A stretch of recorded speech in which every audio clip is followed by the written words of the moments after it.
Hunting's been my thing for as long as I can remember. It's one of those old passions that never really fades. After getting married, I didn't go as often, but giving it up completely, that was never going to happen. My wife didn't mind it too much, as long as I didn't overdo it. Everything was good between us for the most part. I'm not one of those guys who's glued to the couch all day, ignoring my responsibilities. I pitched in with the chores, even cooked dinner a lot of the time. We spent our weekends together and things felt pretty solid. That said, we had a healthy balance of spending time apart too. I'd head out with friends for a drink or go hunting for a couple of days.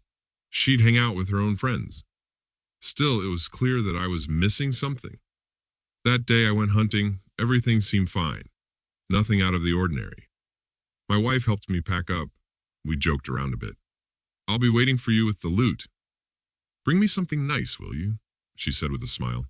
"You know I don't come back empty-handed." "Worst case, we'll hit a restaurant together when I get back," I replied. I was heading out hunting with two buddies, Jacob and Mateo. Jacob brought along his friend Dylan. I was cool with the crew. The weather was perfect. What else could you ask for? But that's when things started to get interesting. We planned to spend 2 or 3 days in the woods.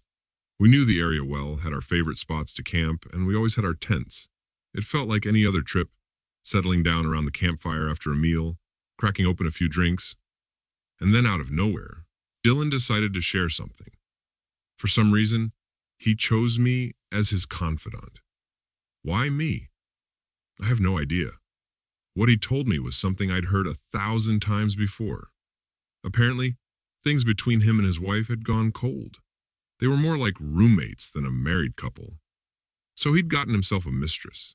They'd once worked together and had to keep it hush-hush, but now that he'd been transferred to a different department, they could be open about it. You wouldn't believe how hot she is. And the best part, she doesn't expect anything from me. She's married too, so it works out perfectly, he told me, looking way too proud of himself. Honestly, I was getting bored with this self-proclaimed ladies' man, but my upbringing stopped me from cutting him off mid-story. And then Dylan went into this long description of his mistress. It was clear from my expression that I wasn't buying any of it. "Don't believe me?" he asked, clearly sensing my sarcasm. His reaction to my skepticism seemed to push him further. He started fumbling around for his phone. "I'm going to show you her pictures, and you'll see just how stunning she is." He eventually pulled it out, scrolled through it for a moment, and handed it to me. When I grabbed the phone and glanced at the screen, every emotion hit me at once. Anger, shock, confusion, and this bitter, deep sense of betrayal. There, right in front of me, were photos of Olivia, my wife, in a semi-nude state. I was frozen, the phone clenched in my hand, my mind unable to process what I was seeing. I couldn't even hear whatever nonsense Dylan was babbling on about. Before I could even think, the phone flew from my hands and into the fire. Dylan started yelling at me, rushing toward me in a fury, but he ended up crashing into the tent instead. I wasn't about to fight him, but his aggression was hard to ignore. His phone, well, it was clearly beyond saving now. Jacob and Mateo jumped in, pulling him off me, trying to defuse the situation. It took a few moments, but when Dylan finally realized whose wife he'd been messing with, his anger started to fade. "But how was I supposed to know it was your wife?" he stammered, trying to cover up his panic. But it came out sounding pathetic. I told him, with all the calm I could muster, that if he came anywhere near me again, he'd lose more than just his phone.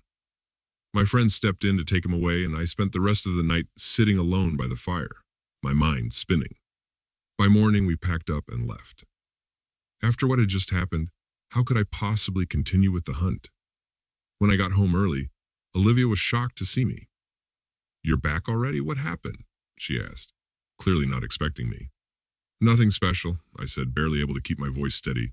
"I just ran into your lover on the hunt, who couldn't stop singing your praises." Her face froze. "What are you talking about? This is some kind of joke, right?" she replied, completely caught off guard.